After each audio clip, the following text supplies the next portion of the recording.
official purse bid for Keyshawn Davis versus Devin Haney. Devin Haney versus Keyshawn Davis. So, Keyshawn made an appearance after being, incognito for over a week because he basically had to, come out and save face as if he's just really chasing after Devin Haney. So let's see. Now, according to reports, Keyshawn was offered, a couple of million for this fight, and he said he'd rather go to a purse bid. So basically, the purse bid could be less than what Top Rank was willing to put up for the money. So at the end of the day, Keyshawn is comfortable with playing second fiddle to Shakur, him and Richardson Hitchens, where basically it comes across as, to me, Shakur is trying to suppress them. They're sitting up saying, oh, it would take this and that, and they're brothers and all that kind of stuff. At the end of the day, boxing is a business. If it means making max amount of money to fight somebody that's your so-called brother, that's what you're supposed to do. You could be friends later. But to sit up there and say you're not going to fight somebody because, well, you're supposed to be brothers and all that stuff, at the end of the day, you being suppressed and you elevating the other dude. But Keyshawn said it out loud that secretly he wants Bill to be his father figure, which I already knew that, and most people knew that because he went on a rant yesterday talking out the side of his ass as usual, saying this, that, and the third, and all is always talking about Bill. This is why I know he want, like, for real. This is where the jealousy and the contempt of Devin Haney comes from, because they saw Bill around Devin.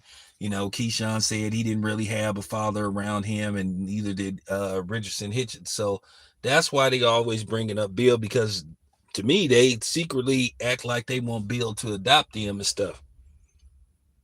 So, the fight already happened. The fight already happened, and then I seen, Richardson Hitchens fight. Richardson Hitchens don't have no real power.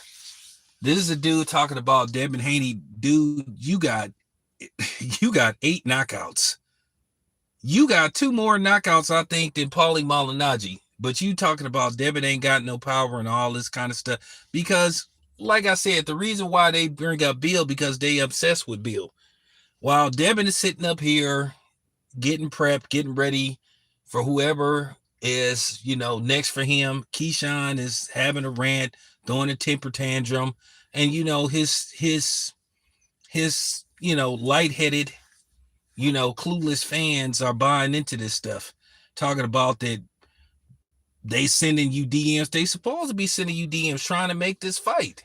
All of a sudden, you was talking about just a couple of months ago, oh, why are they ducking you? And you want to make this fight, and they scared of you and all this stuff. Bro, ain't nobody scared of you. And then he says, well, after I beat your son, you could be my manager. There it is.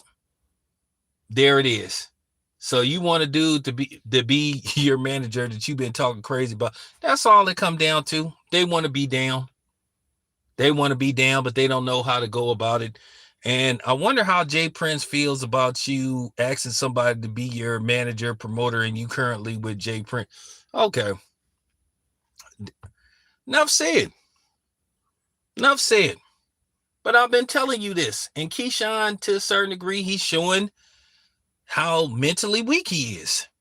Now, could he put it together in time for the fight? Maybe, but I just got a feeling when this fight happens, if Devin pulls away, let's just say by the 8th round, and Devin has won six out of maybe the first 7 rounds, and Devin is clearly ahead on the cards, I wouldn't be surprised if Keyshawn just self-destructs. I just wouldn't be surprised. But yeah, go look at the whole rant. Just look at the whole rant. He wants Bill to manage him. He want to be down. So there you have it. But let's see what happens with the purse bid.